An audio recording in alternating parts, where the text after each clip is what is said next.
Lookup. So today I'm going to present my paper, Guided Multiple Hashing, Achieving Near Perfect Balance for Fast Writing Lookup. The routing and packet forwarding functions is the core of the IP network layer protocol. And the throughput of a router is constrained by the speed at which the routing table lookup can be performed. So cache-based lookup can provide auto of one average lookup time. And we have other approaches such as trie-based lookup, which tend to make more memory accesses. Okay, so let's talk about hashing. Hashing is widely used in a variety of applications. So we have two types of hashing. One is single hashing, which suffers from collision. We have a single hash function, which maps a key to a certain place. So it tends to have collisions due to the limit of the hash function we use. And we can use multiple hash functions. It has several choices for you to make, and it can reduce collision, but we need to probe several hashing places because we have no idea of what the key is going to, what bucket the key is placed. So to solve this problem, the problem that we have to probe multiple places, people have come out with different solutions. We are going to name a few here. This extended bloom filter, which actually uses counters and extra pointers to link keys, and which is kind of requires key replication and needs to handle complex key updates. And the second one is deterministic hashing.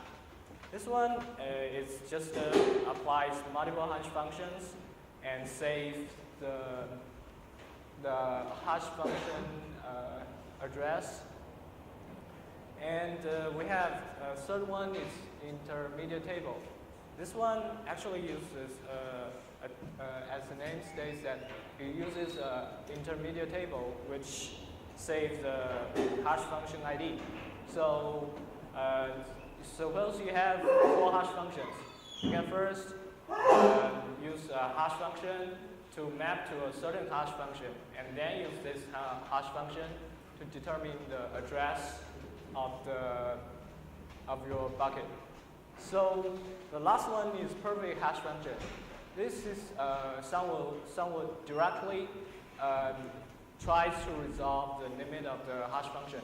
It will try to achieve a pure mathematical solution that achieves one-to-one mapping.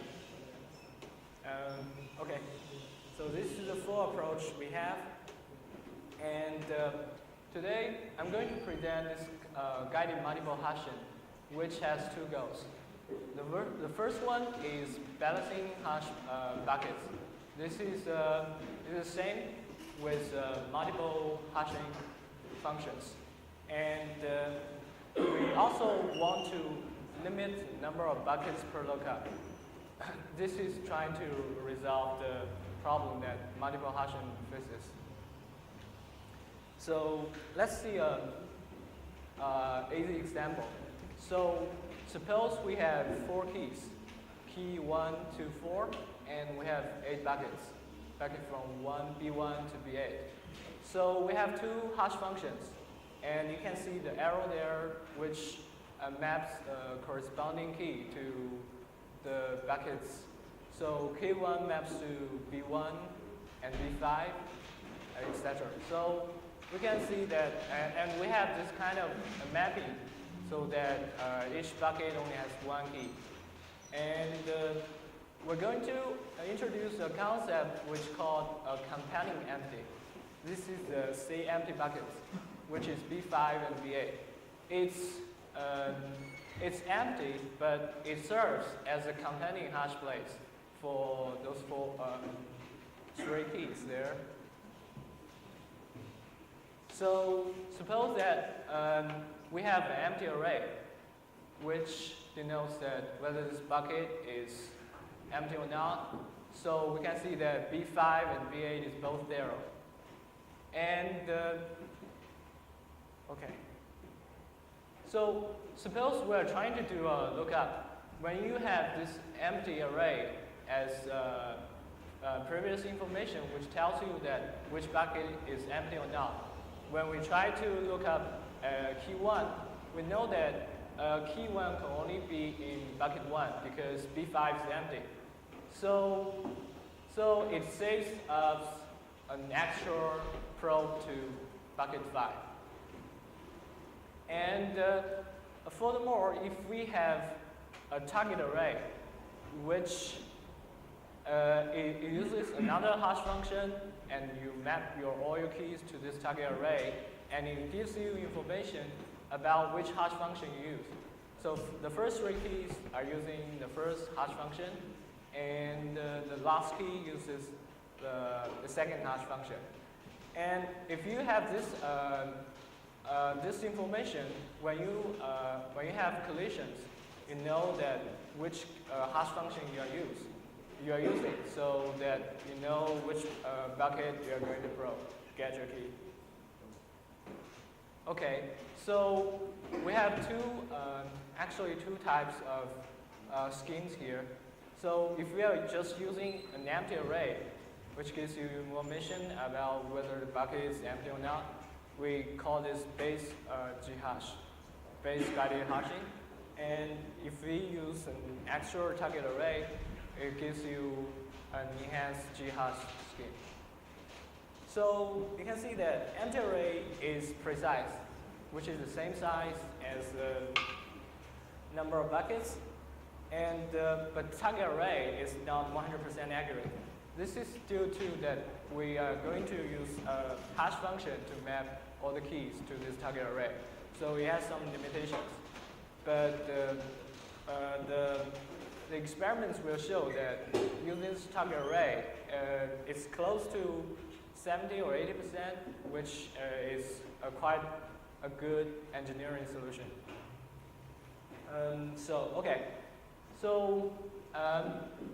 we after we introduce this concept, we are going to introduce the whole algorithms about our paper, which we're going to present.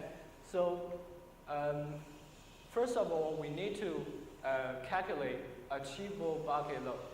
So you can see that from this graph here, we can see that we have 4 keys and 8 buckets, but only actually 6 buckets are mapped to. The rest, B2 and B6, these are underloaded buckets, which means that no keys are mapped to this function, to this place, and we're not going to use them. So we need to first be careful with these underloaded buckets because we're not going to use them. So how are we going to count these underloaded buckets? We just use all the hash functions and map all the keys to the corresponding buckets. So after we have done this, you can see now the buckets has B5 has 3 keys, and so B2 and B6 are underloaded buckets. So this is 4 keys to 6 buckets, so we can achieve a bucket load which is 1.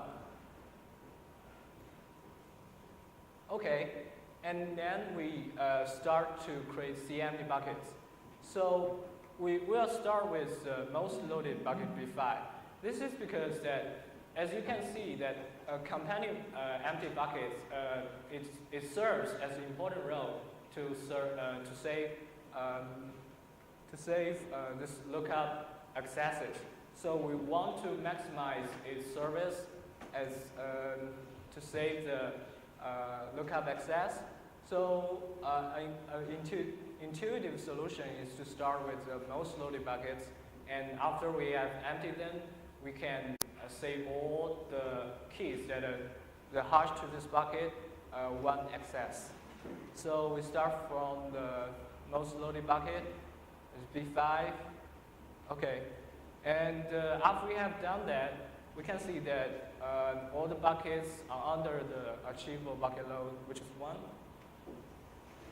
So we don't need to further create the empty buckets. So the next step is going to assign keys.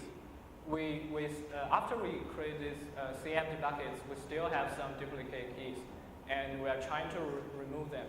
So this step is by assigning keys. So we need to assign keys.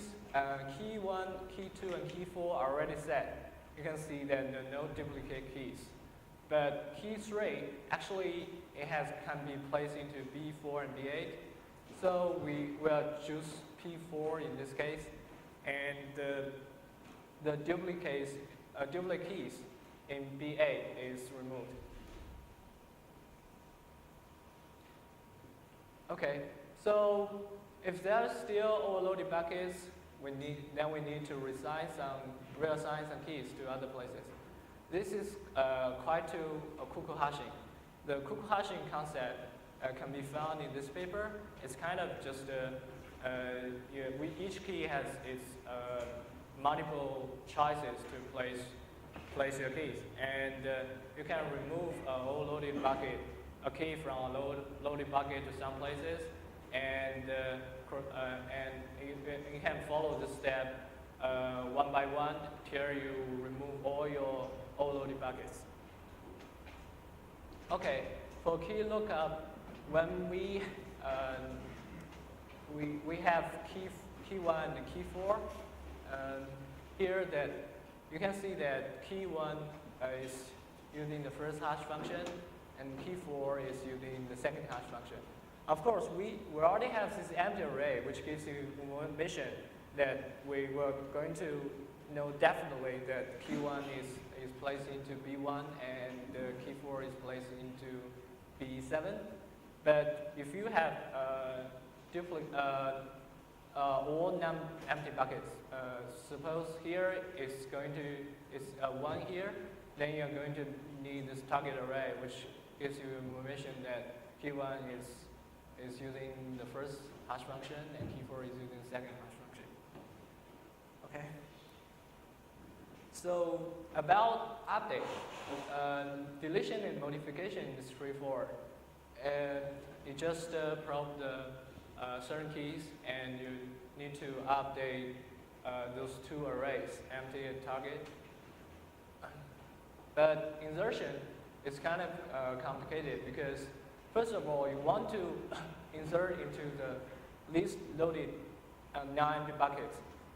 So what if you, after insertion, that one of the buckets is more than the achievable bucket load? Then you need to reassign the keys. Or you can insert into an empty bucket. This may somehow degrade the performance gain of those empty buckets. So, but this is all to trying to achieve the achievable bucket load. And the worst case is that we need to rehash some key, which means that we need to remove some keys from overloaded buckets to reassign to other places. It involves to change the target array. So it may have some degradations, and we'll show two scenarios in the following slides. Okay, let's talk about experiment. We have this routing table experiment, which is downloaded from the internet backbone routers. And after prefix expansion, we present the results of 24-bit prefix lookup. So, and for all those 5 routing tables, the number of prefix is around 159K. So, and we vary the number of buckets from 100,000 to 250,000 with a target array of 150,000 entries. So let's see. Here's the results. You can see that the best performance, the y-axis is the number of buckets accesses per lookup, and for 5 routing tables, this is the average. And the x-axis is the number of buckets we use. This is actually the space we're going to use to store all this prefix. So the best we have is enhanced 2G hash. This is because it has best bucket load, and in the meanwhile, it uses only 2 hash functions. So we have only 2 choices. For enhanced 4G hash, although we have 4 places to place our keys, but we need to probably, because we are using this target arrays, not 100% precise, we probably still need to probe multiple places. So 4 hash functions means 4 more choices of placing keys. So it's kind of worse than enhanced 2G hash. Then it comes to base 2G hash and 2 left and 4 left. So 2 left and 4 left is a simple scheme, which is trying to place keys into the left function, into the least loaded function buckets. And if we have a tie, then we are going to place it in the left. So this kind of break the randomness of placing the keys, has some kind of a good effect of balancing. So it can be found in previous papers. If you study this area, it's kind of some basic concept. So okay, so this is the results we have, and I'm going to show that the update. So we are using an update trace after we have set up a writing table with all the prefix here, and we're using this update trace to simulate insertion, deletion, modification, and this is the x-axis is the total number of update operations, and the y-axis is number of buckets accessed per lookup. So if it's increasing, it means that the performance is becoming worse. So you can see that this line here, this is the performance gain. It's actually it means the lookup does increase a little, but it's not that much. It's close to 10%, and we have this rehash percentage, which means that the chance that we need to rehash some keys to some other buckets. This is actually only about 0.05% of the total number of instructions at most. So it's not much. Okay, so summary is that the guided multiple hashing schemes are more balanced than D-left and others, while the average number of buckets to be accessed for each lookup is reduced about 20 to 50%.